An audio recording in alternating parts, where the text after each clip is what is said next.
Thanks again for joining us this morning. As Attorney General for the state of California, it's my deep honor and privilege to work alongside a group of law enforcement officers who I consider to be far away the best in the business. So I want to recognize them. Some of them are with us here today, and they don't do this for the recognition. They do it because they care and because of the importance of the public safety work that they do. But I'm going to take this opportunity to recognize them and thank them for the work that has led us to this press conference today. First, we have John Marsh, Chief, Division of Law Enforcement. We have Luis Lopez, Assistant Chief of the Division of Law Enforcement. We also have Allison Mendoza, Director of the Bureau of Firearms. Sid Jones, Acting Assistant Director, Bureau of Firearms, and Jesus Gutierrez, Special Agent in Charge, Bureau of Firearms. And I want to say thank you, express my gratitude to each of them and to all of the analysts, the special agents, supervisors, public servants, and DOJ's Bureau of Firearms, the full team.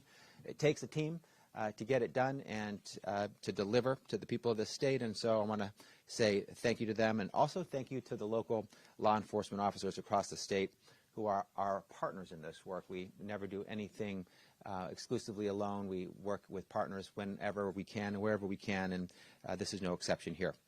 These are the brave people charged with getting guns off our streets and out of the hands of dangerous individuals. These unsung heroes are rarely in the spotlight. They do their work when people aren't watching. They do a daily grind, knocking on doors, and oftentimes with a great deal of risk. It's outside of this press conference, you won't hear about all of the crimes that they've stopped. You won't hear about the shootings they've prevented, but they're truly the reason we've got good news to shine a light on today. California's Armed and Prohibited Person System, or APPS, as it's commonly referred to, is a critical tool that DOJ has used since 2006 to crack down on illegal gun ownership. It is unique. It is unique to California. We were the first, and we are the only state to have the APPS program. It's a very common sense program, has benefited traditionally from bipartisan support as a common sense approach to addressing gun violence here in the state of California. Our APPS enforcement team, in partnership with local law enforcement, uses this system to cross-reference firearm owners against criminal history records, mental health records, and restraining orders so that we can prevent those individuals from owning and possessing guns. They purchased a gun legally at one point. They subsequently became prohibited from owning the gun. And so we remove the gun from their hands before something that threatens public safety can occur. And this work is critical. This work is also dangerous. When our agents kiss their loved ones goodbye in the morning, they don't know what challenges they'll face during the day, or if there will be anything that keeps them from safely returning home that night. In a typical shift, our agents are out in the field. They're knocking on doors. They're recovering dangerous firearms from people who have no business possessing them and don't necessarily want to voluntarily give them up. Violent felons, individuals struggling with serious mental health illnesses, people subject to restraining orders. Last year, our team knocked on more doors than ever before. Last year, our team knocked on more doors than ever before in the history of the APPS program. We're grateful for that. They're working hard. They are making contacts to remove guns from the hands of those who shouldn't have them. They made nearly 24,000 contacts throughout California last year. Each of those knocks comes with a risk. There's no guarantee what they'll find when the door opens. It could be acquiescence, it could be resistance, it could be stability or fragility, an answer or silence, peace or violence. Every door has its own story behind it. Just last October, an APPS investigation in Costa Mesa turned into an 8-hour standoff that involved DOJ special agents and the Costa Mesa Police Department. Agents were shot at, and community members were told to shelter in place. In the end, the subject was arrested, several firearms recovered, and thankfully, gratefully, no one was injured. In fact, through the history of APPS investigations, no one's been seriously injured or killed. That's a blessing. We're grateful for that. We're thankful for that. It's also a testament to the unparalleled professionalism and expertise that our agents possess. After 2 years of necessary COVID restrictions and precautions, the APPS team hit the ground running in 2022, and it shows. Here are some of the data points. We recovered 1,437 firearms, including 712 handguns, 360 rifles, 194 shotguns, 80 assault weapons, 54 ghost guns, 43 receivers or frames, 3 short-barreled shotguns, 1 machine gun. Agents also seized 308 large capacity magazines, 2,123 standard capacity magazines, and 281,299 rounds of ammunition. These are weapons that were in possession by a prohibited person that are now off our streets. All told, we investigated approximately 7,946 individuals who were identified as armed and prohibited persons. We investigated 194 reports of armed and prohibited individuals who raised big red flags when they attempted to purchase ammunition and were denied because they were prohibited. And in contrast to the last couple of years, we removed more individuals from the app's list than we added, so a net reduction of 640. This is the third highest net removal since the program began here in the state of California. This work, just to put it in context, is a matter of life or death in California and across the nation. We don't need the horrible reminder that we're facing an epidemic of gun violence. Just 21 days into 2023, California, we all recall all too clearly, was rocked by the shooting in Monterey Park, followed by Half Moon Bay, and then Oakland. 3 horrific shootings, tragic shootings in the matter of days.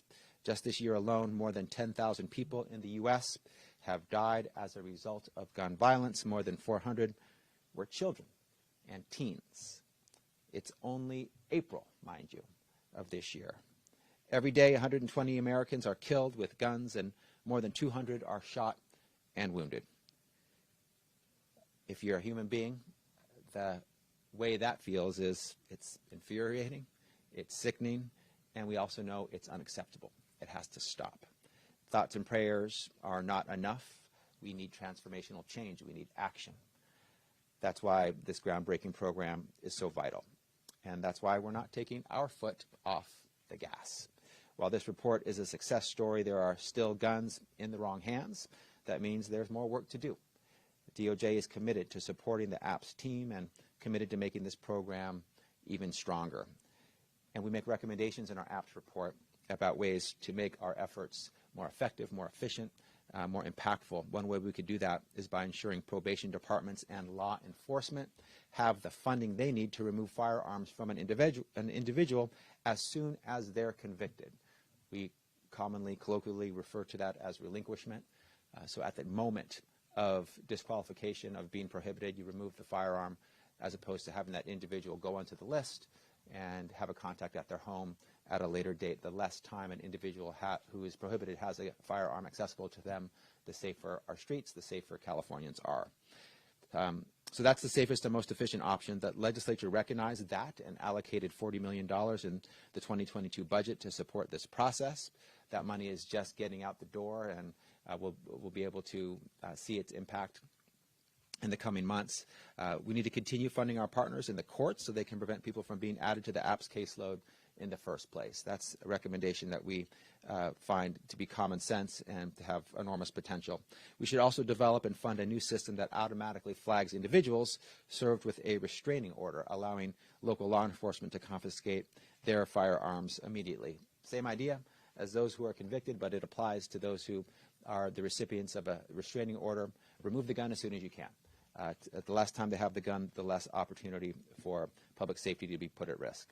It's also important that we continue to develop partnerships with local law enforcement. We recommend creating joint local state task forces led by DOJ and expanding the current gun violence reduction programs to include partners beyond sheriff's offices, so including police departments as well.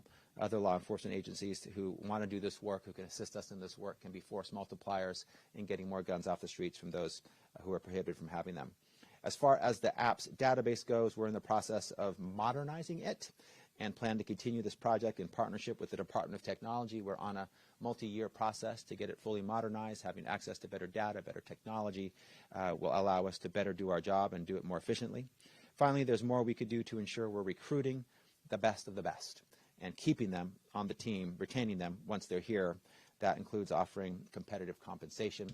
We made some inroads towards getting there a couple years ago with a budget or a compensation increase, but there's still more to do. This isn't just about investing in apps, it's about investing in our communities and investing in our public safety. Today, we certainly do have a lot to be proud of as we recognize the work that we still need to do. Because of this program, more guns are off our streets and out of dangerous hands. More schools, places of worship, dance studios, workplaces, and neighborhoods are safe. And we'll keep at it until that's not even a question, because it shouldn't be. Whether we know there's more to do, we will do more. But we are clear-eyed and sober about the work ahead, while we simultaneously are grateful for the work that we've already accomplished. We know public safety is job number one. And with that, I want to thank you, and I'm happy to answer any questions you may have.